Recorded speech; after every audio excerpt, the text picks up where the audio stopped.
tinggi, Bapak Ibu sekalian.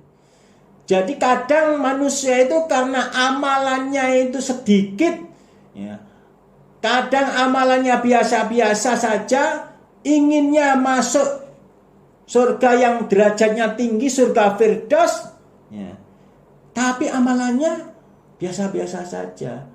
Berangkat umroh juga nggak pernah, ya.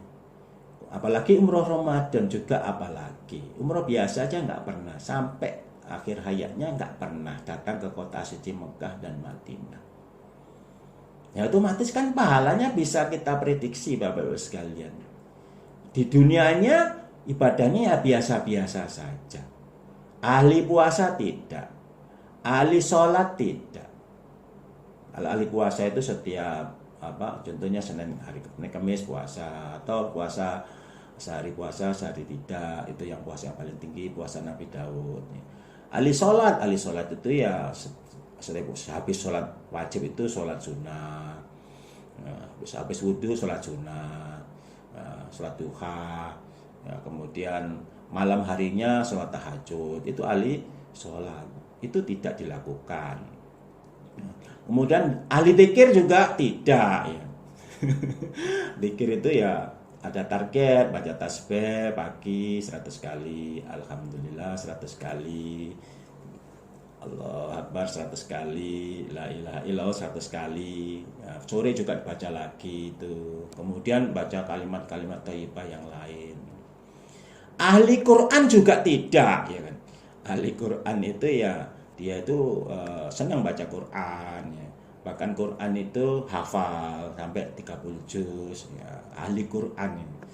Ahli Quran itu ya ngerti Quran. Quran itu bacaan makna keterangan itu ada isinya khatam semuanya. Ahli hadis juga begitu. Hadisnya juga banyak sekali sudah dikaji-kaji. Ilmunya banyak, ilmunya tinggi. Itu tidak. Ahli salat tidak, ahli dzikir tidak, ahli sedekah juga tidak, ya kan. Ahli sedekah itu ya kalau ada pembangunan masjid yaitu mandegani, ngirim semen sekian sak, 1 truk gitu. Setiap ada bangun masjid ikut andil. Sedekahnya bukan sedekah biasa, sedekah yang besar nilainya. Itu tidak. Berarti orang biasa. Ini kalau ingin masuk surga yang tinggi tanpa ada yang lain ya nggak bisa. Ya salah satunya dicoba oleh Allah, mungkin dicoba dengan anaknya agak nakal sedikit, ya, atau mungkin dicoba doanya nggak dikabul-kabulkan oleh Allah. Nah, yang terpenting kita sabar, kita tetap di dalam jalannya Allah, di dalam Shiratal Mustaqim ini, Bapak Ibu sekalian, sampai akhir hayat kita masing-masing oleh Allah nanti akan diganti berupa derajat yang tinggi, derajat dan pangkat yang tinggi di sisi Allah. Nah ini apa sekali. Jadi orang yang namanya orang iman itu untung terus, Bapak sekali. Ya, kita bisa beribadah ketika suci Mekah Madinah juga untung, kita alhamdulillah. Tidak bisa berangkat ke suci Mekah Madinah, bagaimana supaya bisa mendapatkan pahala yang tinggi di sisi Allah? Ya sabar menerima cobaan. Ya, bahkan dalam kitab suci Al-Quran Allah berfirman, ahasiban nasu ayyutraku ayyakulu amanna fahum la yuftanun. Apakah mereka itu menyangka jika dibiarkan mengatakan lesannya mengatakan amanah saya beriman, fahum la yuftanun, kemudian kamu tidak dicoba begitu? Apakah begitu? Jawabnya tidak, ya. Pasti akan mendapatkan cobaan. Kita hidup di dunia, kalau kita sudah mengatakan amanah saya beriman, pasti oleh Allah akan dicoba. Termasuk nanti kita melaksanakan ibadah umroh di bulan suci Ramadan, itu juga akan mendapatkan cobaan. Akan mendapatkan cobaan dari Allah. Di antaranya adalah cobaan mungkin lelah. Mungkin letih, mungkin lesu, mungkin lemes. Ya, mungkin kita capek, ya, cobaannya. Biasanya yang umum itu cobaannya capek, ya. Nah, ini kita tetap sabar, ya. Ya, atau mungkin kita bosen ya.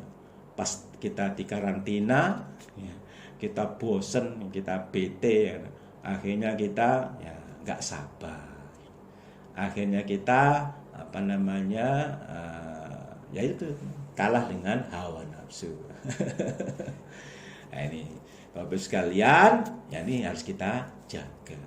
Orang yang ibadahnya, umrohnya mabrur, otomatis setelah umroh itu akan kelihatan ciri-cirinya. Ciri-cirinya itu kelihatan. Ibadahnya tambah meningkat, ya kan? Kemudian keimanannya tambah meningkat. Karena apa, Bapak sekalian? Karena kita di sana itu kita langsung menjumpai langsung dengan kedua mata kita yang namanya Masjid Nabawi. Oh, ternyata seperti itu. Yang namanya Masjidil Haram, ternyata seperti itu. Yang namanya makam Nabi, ya, makam Nabi Muhammad Rasulullah Shallallahu Alaihi Wasallam, oh ternyata seperti itu. Ya. Dan nanti kita akan juga ziarah, mungkin kalau ada kesempatan ziarah di Jabal Uhud, ya, tempat perang Uhud.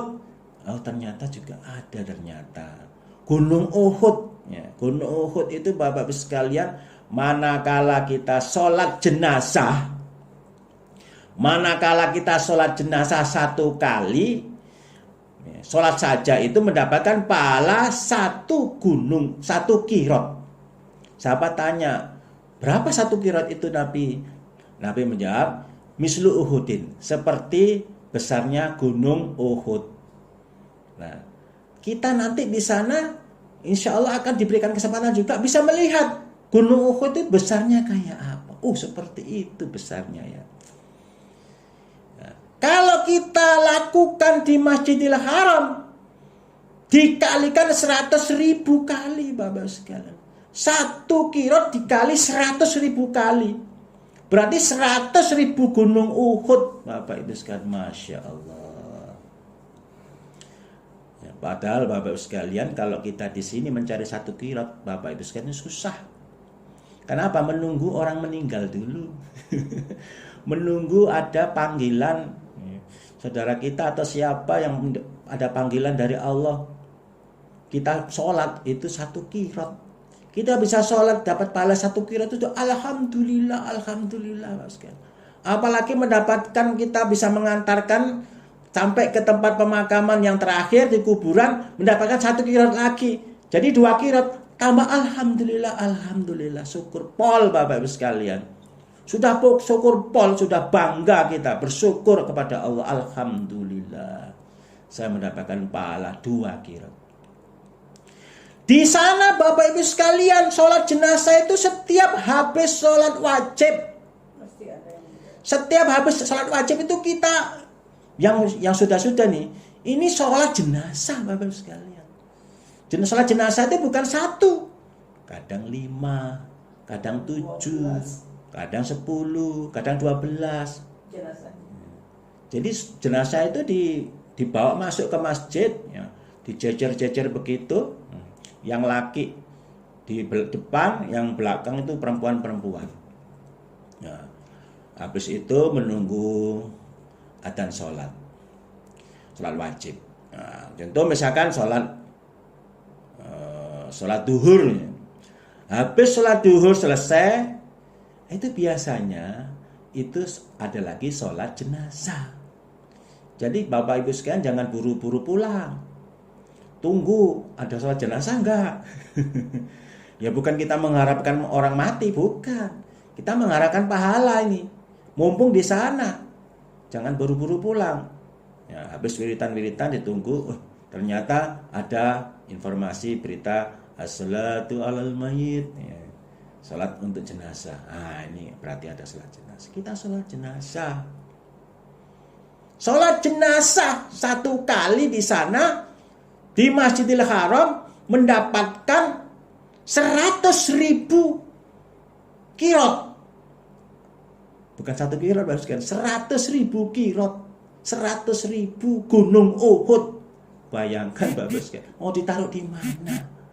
100.000 gunung Uhud itu ditaruh di mana? Ya. nggak bakalan muat ya kan tempat kita untuk menaruh 100.000 gunung Uhud itu. 100.000 gunung Uhud. Apalagi di bulan suci Ramadan.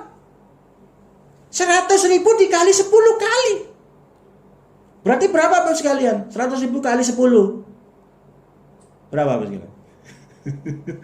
100.000 dikali 10 sama dengan, ditambah lagi 1 juta. 1 juta kirot.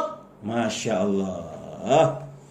Alhamdulillah Bapak Ibu sekalian, doakan kita semuanya bisa nyampe ke kota suci Mekah Madinah. 1 juta kirot. Mana ada sekali sholat bisa 1 juta kirot. Ini kalau dihitung Bapak Ibu sekalian. Ya kalau kita ngitung-ngitung terus ya capek Bapak Ibu sekalian, nggak mampu kita ngitung-ngitung pahala itu, nggak mampu. Ya udah, yang penting lakukan ibadah dengan niat karena Allah. Ya, ada kesempatan kita kerjakan ya. Terus kemudian kita lupakan. Jangan diingat-ingat lagi. Lakukan niat karena Allah, lupakan. Lakukan niat karena Allah, lupakan. Jangan diingat-ingat lagi.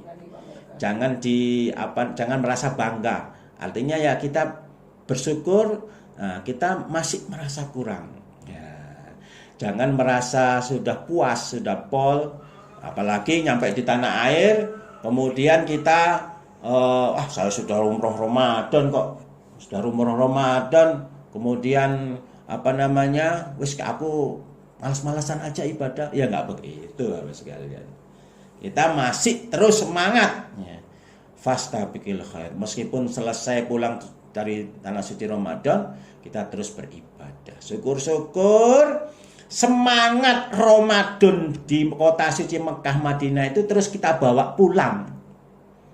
Syukur-syukur seperti itu, alhamdulillah. Ya. Syukur-syukur 100% semangat Ramadan di tanah suci Mekah Madinah kita bawa pulang, semangat ibadahnya itu alhamdulillah. Ya masih sholat tahajud, ya masih sholat sunnah, ya masih baca Quran. Nah ini Bapak sekalian, alhamdulillah. Jadi pahalanya banyak sekalian. Mendapatkan pahala lipatan yang luar biasa, mendapatkan pahala termasuk pahala misluhudin yang luar biasa, karena satu hari itu bisa 5 kali kita sholat jenazah. Apalagi kalau kita sholat terawih aja itu kadang selesai sholat terawih itu ada sholat jenazah juga. Berarti tambah lagi Bapak sekalian. Satu hari 5 kali Bapak Ibu sekalian, bisa 6 kali kalau tambah terawihnya lagi. Mana ada kita sholat jenazah di tanah air bisa satu hari 5 kali Bapak sekalian. 1 kali sehari itu ya jarang ya. Paling 3 bulan sekali atau 7 bulan sekali atau setahun sekali kita baru sholat jenazah. Tapi di sana kita tiap hari setiap habis sholat wajib itu kita sholat jenazah. Sholat jenazah insya Allah Bapak Ibu sudah paham ya. Sholat jenazah itu takbir 4 kali, tidak ada rukuk, tidak ada sujud. Ya. Takbir pertama membaca surat Al-Fatihah. Ya, takbir kedua membaca sholawat. Ya, kemudian takbir ketiga membaca doa, takbir keempat tidak membaca apa-apa. Kemudian langsung salam, sebelah kanan assalamualaikum warahmatullahi, sebelah kiri assalamualaikum warahmatullahi. Itu sholat jenazah seperti itu. Insya Allah nanti kita akan lakukan Bapak Ibu sekalian. Nah insya Allah Bapak Ibu sekalian, ibadah nanti ya insya Allah nanti juga akan saya temani Bapak Ibu sekalian ya. Kebetulan saya juga ikut alhamdulillah ya. Jadi saya bersama dengan Bapak Ibu sekalian ya, siap menemani, siap membantu, siap membimbing Bapak Ibu sekalian untuk melaksanakan ibadah mulai dari awal sampai akhir, bagaimana supaya ibadah kita supaya bisa diterima oleh Allah, mendapatkan pahala umroh, mendapatkan pahala umroh Ramadan, mendapatkan pahala yang luar biasa, haji bersama dengan Nabi, mendapatkan pengampunan dari Allah, mendapatkan derajat dan pangkat yang tinggi besok manakala kita menghadap kepada Allah, besok manakala kita menghadap panggilan dari Allah ke rahmatullah. Bapak Ibu sekalian, kita di sini labelnya, ya, pangkatnya, ya, yang apa namanya, semua orang itu ada pangkatnya, ada labelnya, ada tandanya dari Allah adalah, ya, bukan bintang 1, bintang 2, bintang 3 atau bintang 4, bukan, ya, atau pangkat letnan 1, letnan 2, bukan. Ada labelnya yang apa namanya, yang kita nanti akan bisa merasakan itu yang namanya calon jenazah. Nah, ini kita supaya ingat, ya kan, bahwasanya pangkat kita semua manusia di dunia, mulai dari tukang pelitur sampai kondektur, sampai direktur, sampai presiden, pejabat, apa aja, mulai orang biasa, mulai apa itu mempunyai tanda calon jenazah. Calon jenazah. Ini Bapak sekalian, kalau kita ingat tanda itu, kita ingat, ya, selalu ingat kepada Allah. Kita tidak akan melakukan kemaksiatan. Kita ini calon jenazah. Mau kita percaya atau tidak, kita pasti akan menghadap kepada Allah, ya, memenuhi panggilan Allah, panggilan untuk kembali ke rahmatullah. Nah, ini yang perlu kita persiapkan, Bapak sekalian. Apalagi di situasi pandemi ini, Bapak sekalian, banyak keluarga kita, banyak family kita handai tolan, maaf ini lampunya ya, sama ya lampunya.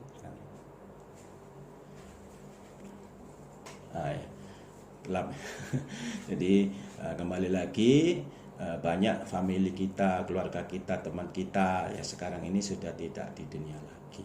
Berarti memang ada itu yang namanya kematian. Kullu nafsin dha'iqatul maut, setiap diri pasti akan mengalami yang namanya mati. Fa idza jaa ajaluhum la yasta'khiruna sa'atan wa la yastaqdimun. Ketika ajal pasti datang, tidak dapat diakhirkan sesaat pun dan juga tidak dapat ditunda. Setiap orang pasti akan mengalami mati.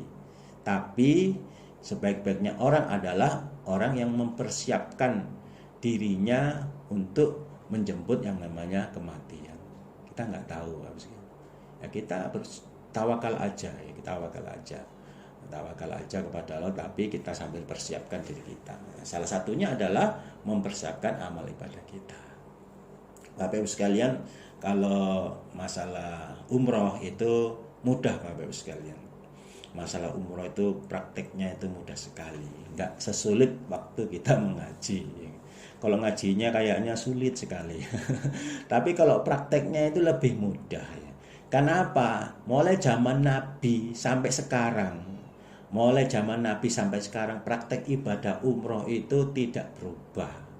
Ya, semuanya itu sama, diulang-ulang. Ya, sama seperti kita sholat. Sholat itu ya mudah, ya, diulang-ulang terus. Ya, karena mudah ya diulang-ulang. Kita umroh juga begitu, mudah zaman dulu sampai sekarang ya sama. Ya, ini masih ada waktu sedikit, sekarang saya rangkum aja praktek ibadah umroh itu, ya. Yang pertama, Bapak Ibu sekalian, mengambil mikot. Ya, mengambil mikot. Insya Allah mikot kita nanti di Bir Ali. Bir Ali itu di Madinah. Jadi nanti kita ini ibadahnya terakhir itu di Mekah. Pertama di Madinah dulu. Nah, kita nanti umpama ada karantina, ya karantinanya di Madinah, bukan di Mekah. Nah, nanti kita ngambil mikot di Madinah, yaitu di Bir Ali. Berangkatnya dari Madinah, yaitu mikotnya di Bir Ali. Ya, sebelum kita mengambil mikot, terlebih dahulu kita mandi besar di hotel. Jadi mandi besar, mandi junub, nah, di hotel, ya, dalam keadaan suci kita menuju ke Bir Ali untuk mengambil mikot. Mikot itu starting awal. Nah, di situ kalau kita nggak batal, nggak kentut, langsung aja kita mengerjakan sholat sunnah 2 rakaat. Tapi manakala kita batal atau ketut, kita boleh berwudu lagi di tempat wudu yang sudah disediakan. Nah, di situ nanti kita bikin janji, kita datangnya, kita kumpul di sini ya. Nanti selesai sholat, ya nanti kita bapak-bapak, ibu-ibu kumpul di sini, di tempat yang sudah kita tentukan. Ingat Bapak sekalian, meskipun di kota suci Medina, tapi yang namanya orang jahat itu banyak di mana-mana. Ya, ini ya kita tetap waspada yang namanya copet. Nah, ini banyak juga, ada yang memanfaatkan juga. Jadi pas lagi gerombol-gerombol itu copetnya beraksi, itu tiba-tiba dompetnya hilang, ada handphonenya hilang. Nah, ini hati-hati, terutama bawa barang bawaan yang berharga, termasuk dompet, HP. Itu kalau bawa tas itu, kalau di sana jangan taruh di samping atau taruh di belakang. Kalau di samping gampang disobek, diambil. Ya. Kalau ditaruh di depan, insya Allah aman. Taruhnya di depan, dikalungkan tasnya itu. Ya, sambil kita waspada, terutama yang tidak kita kenal itu nggak usah kita layani. Misalkan Assalamualaikum, ya, namanya dia salam ya kita jawab Waalaikumsalam. Tapi ya jangan terlalu percaya. Nah, meskipun di kota Madinah atau di kota Mekah, orang yang tidak kita kenal itu jangan dipercaya. Biasanya yang suka begitu, suka nyapa-nyapa, itu kadang-kadang dia itu ada niatan-niatan lain. Ada niatan-niatan lain yang jahat, termasuk ya mau mengambil harta barang berharga kita. Ini nanti kita ingatkan terus. Nah, kemudian kita sholat 2 rakaat. Sholatnya apa? Sholat sunnah. Sholat sunnah 2 rakaat. Ya, sholat sunnah 2 rakaat di Masjidil Haram. Nah, kemudian selesai sholat sunnah, kita melafalkan niat umroh. Jadi niat ibadah yang diucapkan itu ada 2, umroh dan haji. Selain itu niat di dalam hati, termasuk kita sholat itu niatnya di dalam hati. Da kumta ila sholati fakabir, ketika engkau berdiri sholat fakabir, maka takbirlah, Allahu Akbar. Jadi nggak usah diucapkan, itu tuntunannya seperti itu. Tapi kalau umroh itu harus diucapkan, atau haji harus diucapkan.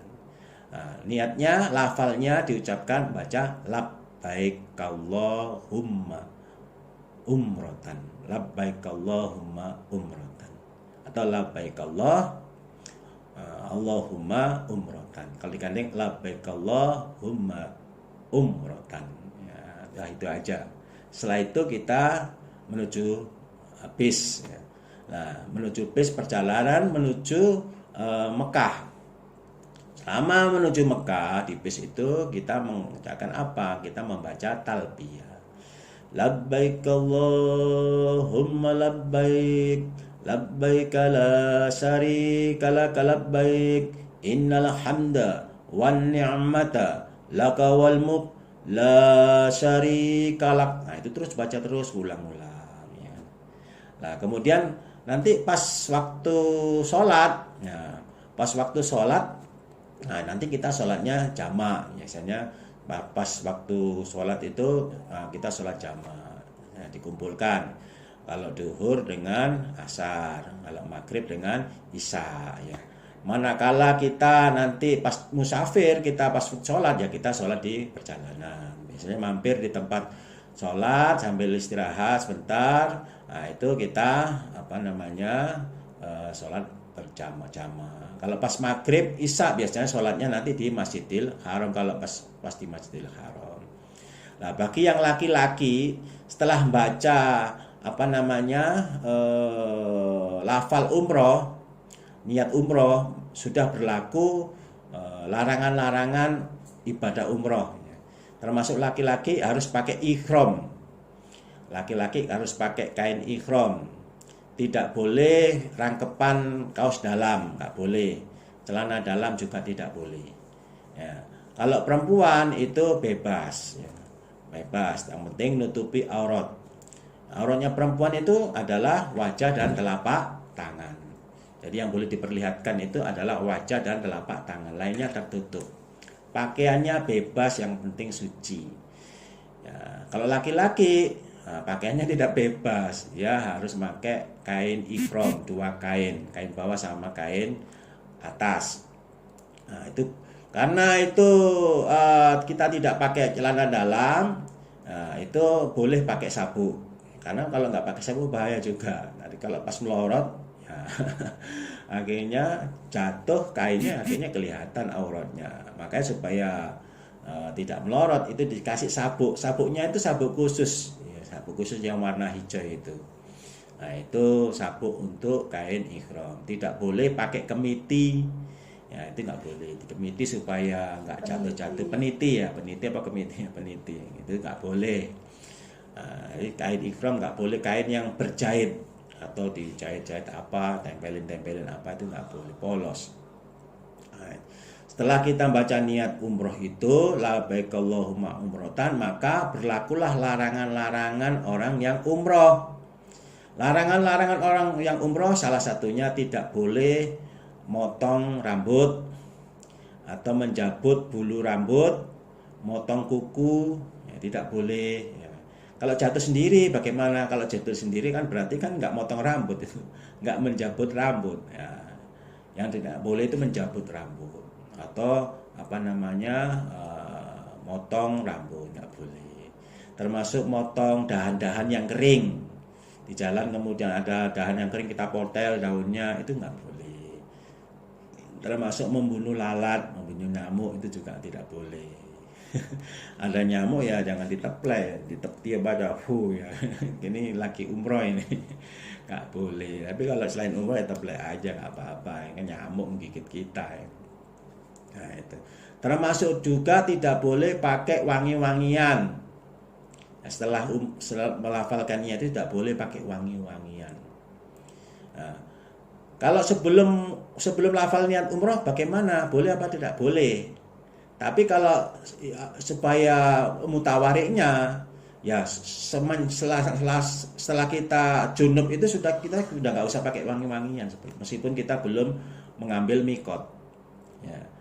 Jadi polos apa adanya. Bedak juga tidak boleh. Bedak kan wangi itu. Ya, minyak wangi nggak boleh, bedak, minyak wangi nggak boleh. Setelah pakai melafalkan niat itu. Nah, sampai menuju Mekah kita masuk hotel, kita turunin bagasi, kemudian kita kasih kunci. Nanti kuncinya itu sesuai dengan kamarnya masing-masing, sudah ditulis itu kamarnya ini, namanya ini sudah ditulis itu nanti dari sini. Nah, itu nanti setelah bagi-bagi kunci, disitulah kita nanti koper-koper semuanya akan dimasukkan di situ. Kita nggak usah ngangkat-ngangkat koper. Koper itu nanti akan diangkat oleh tim handling. Tim handling yang akan mengangkat koper. Nah, tinggal nanti kita mungkin kalau kita ke hotel itu mau pipis ya pipis nggak apa-apa, atau buang hajat, nah ini nggak apa-apa. Tapi ingat Bapak sekalian, kita sudah nggak boleh pakai minyak wangi, pakai sabun apa semua nggak boleh, odol juga tidak boleh. Nah, kemudian lepas kain ihram itu juga tidak boleh. Jadi kain ihram itu tuh harus melekat terus ya. Ya, kita nggak boleh membuka aurat kita. Nah, sampai nanti janjian sama mutawifnya, nanti kumpul, nanti jam sekian ya, saya tunggu di lobi ya. Itu harus kita tepat waktu. Jangan sampai kita ngulur-ngulur waktu, karena kalau ngulur waktu berarti menunda yang lain. Jadi kalau kita bisa ya tepat waktu. Nah, begitu selesai sesuai yang ditentukan jamnya, lah kemudian langsung turun ke hotel, langsung menuju ke masjid. Menuju ke masjid lah. Barang yang tidak penting itu nggak usah dibawa, bawa uang ya secukupnya saja. Ya, bawa secukupnya saja. Kalau tas itu juga hati-hati, tasnya taruh di depan. Kalau tas jangan taruh di samping atau di belakang. Kalau nanti sholat juga, sholatnya itu jangan taruh di depan kepala. Karena begitu kita sujud, begitu bangun, sholat tas kita nggak ada. Nah, meskipun itu di tempat di Mekah ya, tempat tawaf itu kadang ada jumpai banyak orang-orang yang memanfaatkan kesempatan untuk mengambil barang-barang kita. Apakah ada kejadian? Ya banyak, Bapak sekalian. Banyak sekali ya. Makanya kita tetap harus hati-hati, banyak doa. Kita terus mengingatkan supaya kita hati-hati. Kalau nggak orang yang nggak kita kenal ya jangan terlalu percaya. Nah, kemudian Bapak-Ibu sekalian, kita menuju masuk ke dalam masjid. Posisi Mekah, posisi Baitullah itu ada di dalam masjid. Nah, biasanya sama mutawifnya itu kita sebelum berangkat itu kita disuruh lihat hotel kita. Hotel kita ini apa namanya? Kalau perlu kita foto hotel ini. Terkadang kan hotel itu sama kadang kita begitu mau pulang kita bingung. Hotelnya itu kita tandai, oh ini hotel ini, enggak tandanya ini, kalau perlu kita foto. Nah nanti pas masuk masjid itu juga begitu. Masuknya pintu apa? Pintu nomor berapa? Misalkan pintu 75. Ya nanti pas keluarnya ya keluar 75. Jangan masuk pintu 75 keluarnya 70. Ya ini nanti akan kesasar nanti kalau yang belum pernah. Jadi kalau masuk 75 harus 75. Masuk 70 ya keluarnya 70. Nanti dari depan 70 tuh lurus, nanti pas keluar di situ. Nah, itu juga nanti pas mau masuk juga dilihat, oh nanti saya jalan menuju pulang ke hotel itu ya jalan itu. Oh iya. Mau masuk kita lihat dulu. Nah, begitu nanti pulang ya tinggal jalan aja sekali. Nah, nanti di situ kita pertama kali biasanya kalau pas belum kita sholat wajib ya kita sholat wajib ya, yang belum kita sholat wajib di situ ya, dengan jamak kosor ya, yang bisa dikosor itu duhur, asar, ya, isya ya, maghrib tidak bisa dikosor. Nah setelah kita sholat jamak kosor di situ sholat wajib, baru kita turun ke bawah untuk melaksanakan tawaf. Ya, untuk laki-laki ya ini sudah harus dipersiapkan yang mana yang dibuka dan mana yang ditutup. Yang ditutup itu adalah yang nempel dengan Baitullah. Jadi kalau kita tawaf ini kan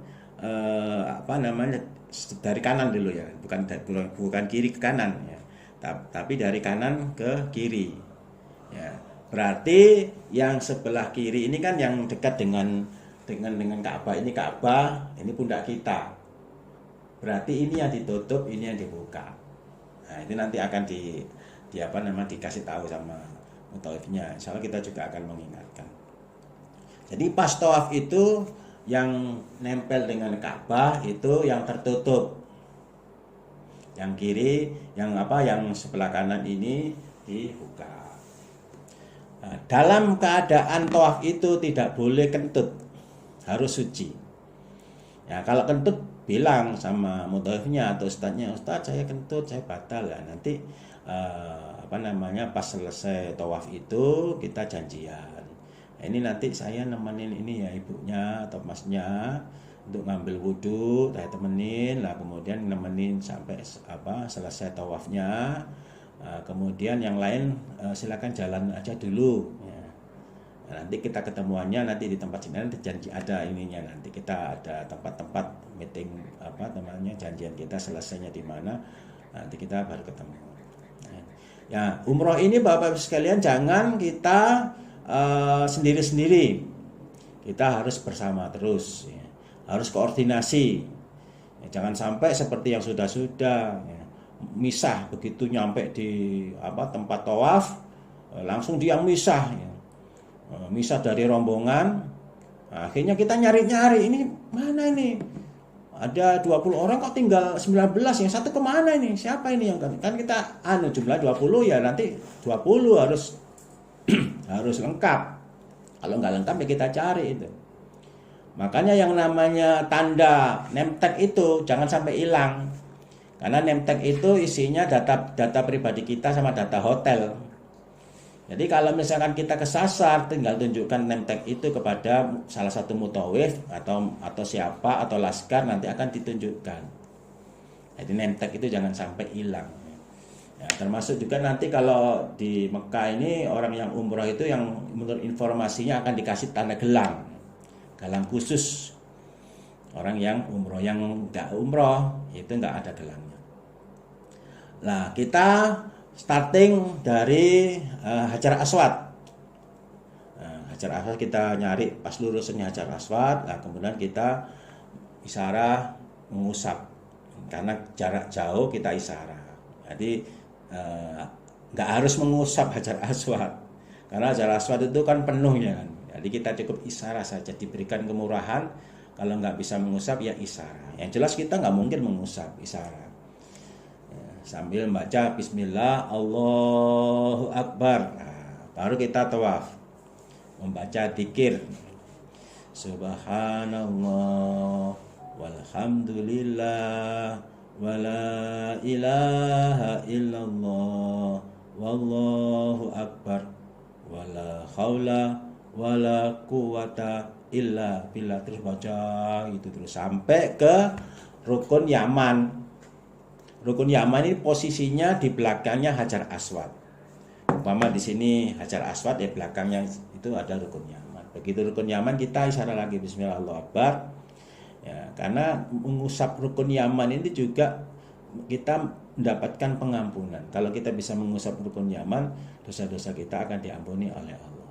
Nah, itu kalau kita nggak bisa ya isyarah Bismillah Allahu Akbar. Rukun Yaman. Nah, sebelum Hajar Aswad. Hajar Aswad kan persegi ya kan.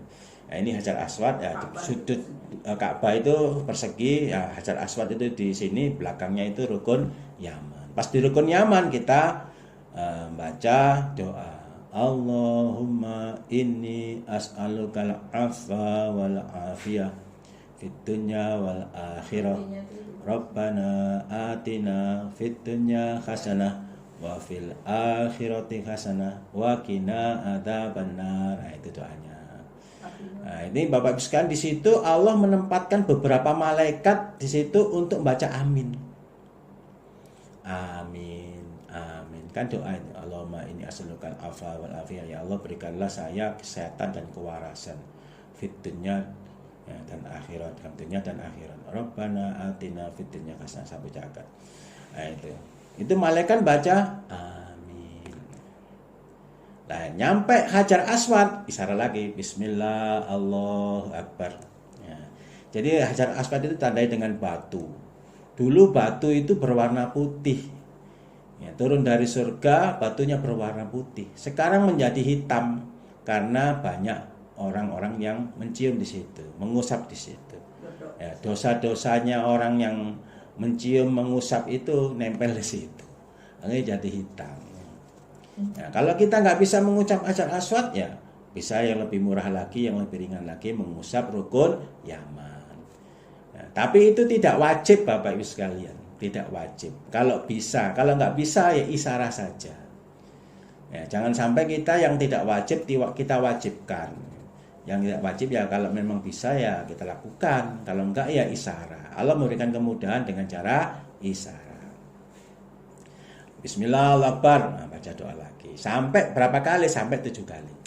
Dan itu tidak boleh kentut. Kalau kentut batal wudhu lagi. Nah, kalau misalkan kita sudah 5 kali, kalau kentut batal, ya kita nggak usah ngulangi lagi 1 kali yang dari awal. Cukup yang ke-6 dan 7. Ya, dari 5 itu langsung lanjut 6 tuh 7. Kurang 1 putaran ya, nanti kita lanjutkan yang 1 kali putaran. Nah, setelah itu kita sholat sunnah di belakang makom Ibrahim. Makom Ibrahim ini tempat ance-ance, tempat pijakan pertama Nabi Ibrahim pas bangun Ka'bah bersama putranya yang namanya Ismail. Nabi Ibrahim sebagai tukangnya, Ismail sebagai yang membantu tukangnya sampai selesai. Nah, di situ kita sholat lurusannya makom Ibrahim. Ya, ditandai dengan seperti kurungan berwarna kuning. Di dalamnya itu ada pijakan manusia. Ya. Itu simbol sebagai tandanya waktu dulu Nabi Ibrahim membangun Ka'bah pertama kali ya menginjak di situ. Nah, kita nanti ada tuntunan doa khusus itu dibaca dulu. Nah, kalau nggak hafal ya dibaca bukunya, tuntunannya ada nanti kita kasih. Setelah itu baru doa-doa yang lain. Nah, itu salah satu tempat mustajab di situ. Doa yang banyak sampai puas ya. Nah, setelah itu selesai, baru kita menuju ke apa namanya tempat sa'i, tempat sa'i ya. Safa Marwah. Ya, biasanya sebelum sa'i itu kita diarahkan untuk minum air zam-zam. Tapi kalau puasa ya nggak boleh minum. Kalau yang nggak puasa biasanya minum air zam-zam. Nah, karena kita puasa ya nggak boleh minum. Ada yang alasan, oh ini musafir. Lah musafir kalau pas umroh ya kalau bisa jangan. Tapi kalau pas kita dalam pesawat, kita musafir kemudian kita nggak puasa, boleh itu. Ya. Kayak zaman perang. Ya. Kalau zaman perang itu ada yang memanfaatkan musafir nggak puasa. Ya, ada yang puasa. Akhirnya yang puasa lemes, yang nggak puasa kuat. Ya. Nah sama dengan kita nanti perjalanan kita Mekah Madinah itu kan puasa itu boleh puasa boleh tidak musafir. Nah, itu boleh kalau misalkan kita nggak puasa pas naik pesawat itu kita nggak puasa, ada makanan yang kita makan, dikasih minum jus apel ya kita makan, kita minum ya nggak apa-apa, itu nggak dosa. Tapi kalau nggak musafir ya itu dosa. Seandainya disahur dengan 1000 kali puasa itu masih kalah pahalanya dengan yang 1 hari itu.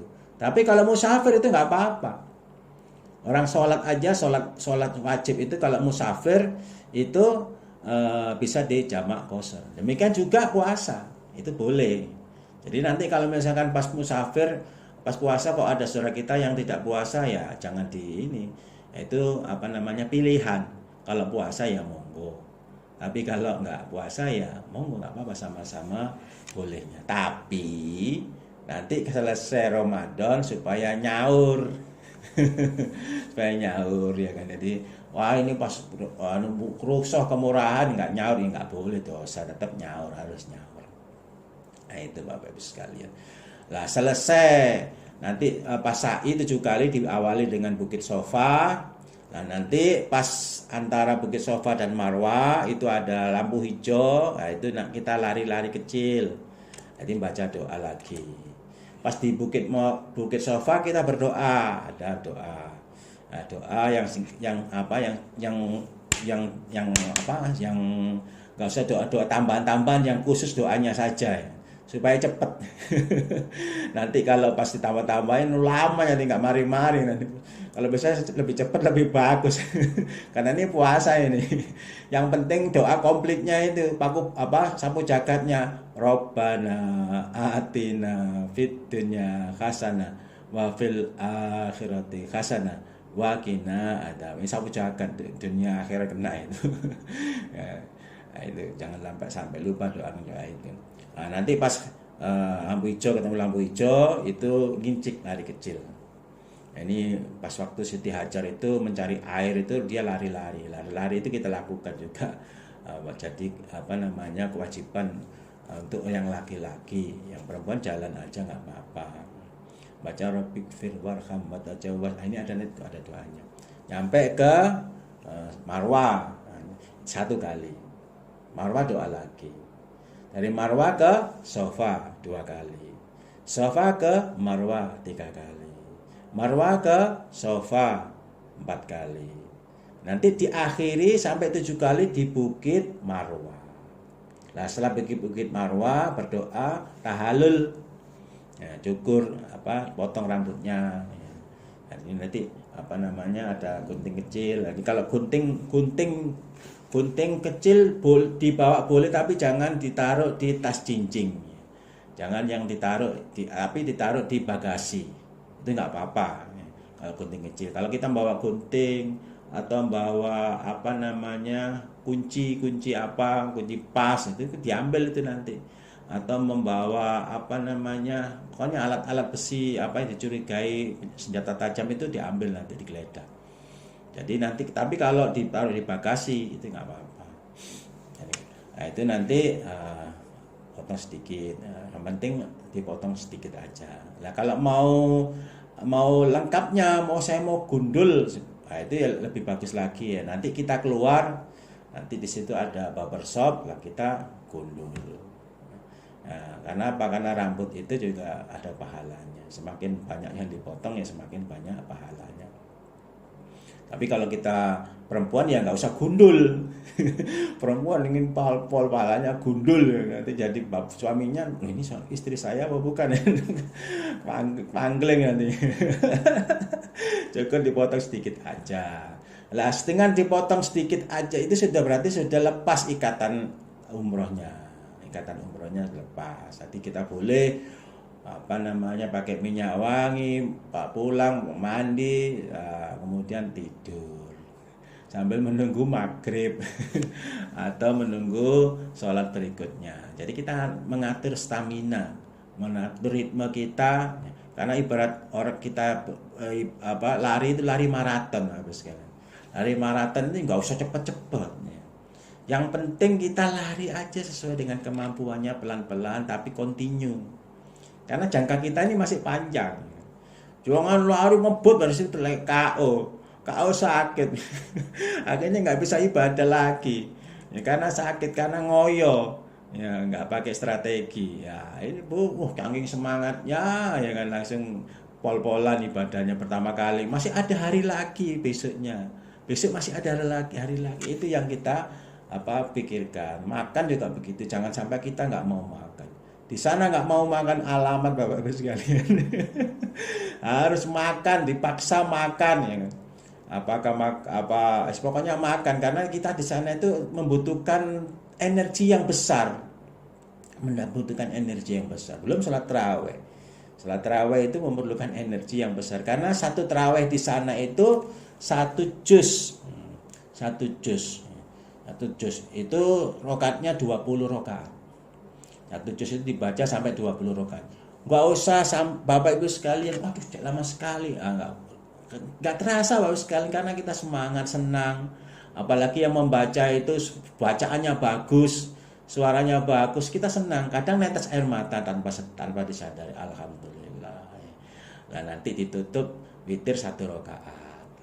Nanti kalau pas 10 hari terakhir, nah, nanti selesai kalau yang 10 hari terakhir kan berarti kita nggak pulang, itikaf ya kan, di masjid terus. Pulangnya nanti pas waktu sahur. Nah, sambil menunggu, biasanya selesai jam 12 sambil menunggu jam 1 kita istirahat dulu. Jam 1 sholat lagi 10 rakaat lagi, berarti 30. Di sana itu sudah programnya itu sholat gitu aja Bapak-Ibu sekalian. Kita tinggal ikutin ya kan. Nah, sambil kita ngatur tenaga sekalian. Target kita semuanya nyampe ke Indonesia ya, sehat ya, tidak kena COVID dan tidak sakit ya. Biasanya Bapak-Ibu sekalian pulang ke Indonesia itu pada sakit semua. Biasanya batuk pilek itu biasanya. Bukan zaman COVID saja. Di luar COVID itu biasanya kalau pulang itu sudah yang namanya batuk itu kadang seminggu 2 minggu itu belum selesai. Nah, makanya kan orang yang pulang dari sana itu ada dari 11.000 yang berangkat, 6.000 itu pulangnya kena. Karena sekarang ini kalau dites sudah langsung COVID ya kan. Ada dahaknya sedikit, COVID ini, panas dingin. Udah COVID. Nah, ini supaya tidak seperti itu, kita harus atur tenaga, staminanya dijaga, minum suplemen kesehatan. Kalau yang bagus, yang orang ini yang Islami ya Habatus Sauda. Ya, Habatus Sauda itu bisa menyembuhkan segala macam penyakit. Ya, itu kalau bisa kita juga minum Habatus Sauda. Kalau bisa jangan yang serbuk ya, tapi yang yang cair supaya bisa langsung diserap oleh tubuh. Nah, ini harus kita persiapkan sambil menunggu panggilan lagi untuk bisa pulang ke tanah air. Pas tanah air kita pulang, nah, nanti pulangnya biasanya di karantina. Yang udah di karantina. Teman saya kemarin ini karantina dari 5 hari turun 3 hari. Dari 3 hari. Ya mudah-mudahan pas kita menjadi 1 hari. Amin ya, mudah atau tidak karantina sama sekali. Alhamdulillah. Nah, insya Allah itu Bapak sekalian saya rasa cukup ya. Nanti kita sambung lagi. Yang jelas jaga stamina mulai sekarang itu olahraga Bapak sekalian. Olahraga jalan ya kan, lari-lari atau jalan. Yang penting diatur mulai sekarang. Karena apa? Karena ibadah umroh itu 90% itu tenaga Bapak sekalian. Fisiknya. Fisik harus mulai sekarang harus dilatih ya. Karena kalau mulai sekarang sudah dilatih, pas hari hanya itu kita enak gitu. Ya, kita insya Allah bisa maksimal kita beribadah. Insya Allah itu Bapak sekalian sedikit sharing-sharing tentang manasik umroh ya. Mudah-mudahan apa yang kita sampaikan Allah paling manfaat dan barokah. Untuk lebih barokahnya kita tutup dengan doa Bapak Ibu sekalian ya. Kita doa kepada Allah. Datangnya dari Allah, kita kembalikan pada Allah, kita berdoa kepada Allah. Oh ya, monggo, silakan ya, Mbak Amira Nur Hayati ya. Itu Pak Ustadz. Ya. Kan koper itu kan harus dinama-namain ya. Iya. Nah, namanya itu namanya di kertas langsung ditempel, apa namanya spidol langsung ke kopernya. Di kertas saja bisa ya. Jadi Bapak Ibu sekalian, ada tas kita ini ada dua, tas jinjing sama koper. Jadi tas jinjing itu kalau bisa juga ada tandanya, dikasih tanda mungkin kain, guntingan kain warna merah atau warna biru ya. Demikian juga tas yang di bagasi, yang tas besar. Tas besar juga dikasih tanda juga. Di samping tanda nama, ada nama lengkap, alamat. Nah, kalau bisa ada fotonya juga di situ. Ada foto, ada nama, alamat. Nah, kemudian ditambah lagi pakai kain, guntingan kain. Supaya apa? Supaya nanti pas pengambilan koper itu kita sudah tahu, oh itu koper saya. Ya, kasih kain-kain, potongan-potongan kain. Nah, kalau kopernya kan sama semuanya, tapi kan di situ ada kainnya. Nah, dari jarak jauh aja, oh kelihatan ini koper saya. Nah, kalau bisa bawa baju ya nggak usah banyak-banyak, yang cukup untuk cukup saja. Kalau di sana juga bisa beli baju juga, di sana murah-murah juga. Nanti kalau belanja-belanja juga bisa kami antarkan supaya bisa dapat tempat-tempat ya kan. Alhamdulillah sih kita insya Allah sudah tahu di sana. Bagus itu pertanyaannya. Kalau bisa ada tandanya itu ya, tandanya kopernya. Mungkin ada pertanyaan lain lagi? Ya, itu kain. Sebentar. Kain itu potongannya kain seragam apa kain bebas kita aja, hanya pribadi kita aja? Oh, ini kain bebas ya kan. Kain bebas. Potongan kainnya. Iya, kain bebas ya. Kayak sisa potongan seragam itu. Enggak harus sisa guntingan. Kalau mau nanya dibuka dulu moodnya ya supaya kelihatan. Moodnya dibuka dulu moodnya. Oh, iya. Ada yang mau nanya ini, Ibu Tin Rosmila, dibuka dulu Bu moodnya. Ya. Iya Pak. Ya. Saya kirain itunya kainnya samaan gitu. Jadi enggak. Jadi kalau yang sama itu baju seragam. Seragamnya itu sama semuanya. Nah, itu sebagai tanda. Nanti mungkin dari kita nanti ada sal ya, ada sal untuk tanda grup kita. Karena kalau di sana itu kan kalau pas tawaf itu putih semua, sama-sama putih ya kan. Tapi juga ada yang warna merah, ada warna hitam. Tapi kalau ada sal itu enak. Nanti kita kasih tanda, misalnya ada salnya juga. Oh, itu jamaah kita. Oh, itu rombongan kita. Nah, sehingga nanti kalau misalkan ada saudara kita yang mau memisahkan rombongan, nah itu ketahuan. Oh, itu saudara kita dikasih tahu. Nah, itu. Jadi kalau kita mau memisahkan rombongan supaya izin kepada ketua rombongannya atau ustadznya. Jangan sampai kita misah-misah sendiri. Ya. Tadi ke sana kita bergerombol-gerombol. Mau ke masjid juga bergerombol. Amin, amin ya. Jadi tandanya kain biasa bebas potongan-potongan kain. Koper kecil maupun koper tas Iya, jinjing. bagus banget. Ya. Karena pernah kejadian, Iya, pita lah, pita. Pita ya, pernah kejadian bawa mau ke masjid, salah ngambil tas. Satu kamar itu salah ngambil tas. Ya, yang pas kejadian juga pas uangnya banyak ada di tas itu. Begitu pas diambil, pas pulang itu kecopetan. Jadi uangnya temennya itu kecopetan. Menurut dia tasnya tapi bukan tasnya. Nah, itu supaya dikasih tanda juga kalau bisa. Pokoknya intinya kalau mau pergi ke masjid jangan bawa uang banyak-banyak, secukupnya saja. Nah, kalau pun bawa tas juga supaya hati-hati, taruh di depan. Oke, gitu. Ada lain? Tanya? Amin. Amin, amin ya. Monggo yang lain. Sebelum kita tutup, ada pertanyaan lain lagi? Mungkin Pak Edi mau tanya barangkali Pak Edi. Kalau mau bicara timutnya dibuka dulu, Pak. Oke. Cukup ya? Alhamdulillah. Kalau sudah cukup. Anda tanya? Ya, monggo. Itu mau kita kalau mau umrohin yang sudah nggak ada, dapatnya berapa orang? Biasanya ini kalau standarnya kita umroh 2 kali ya.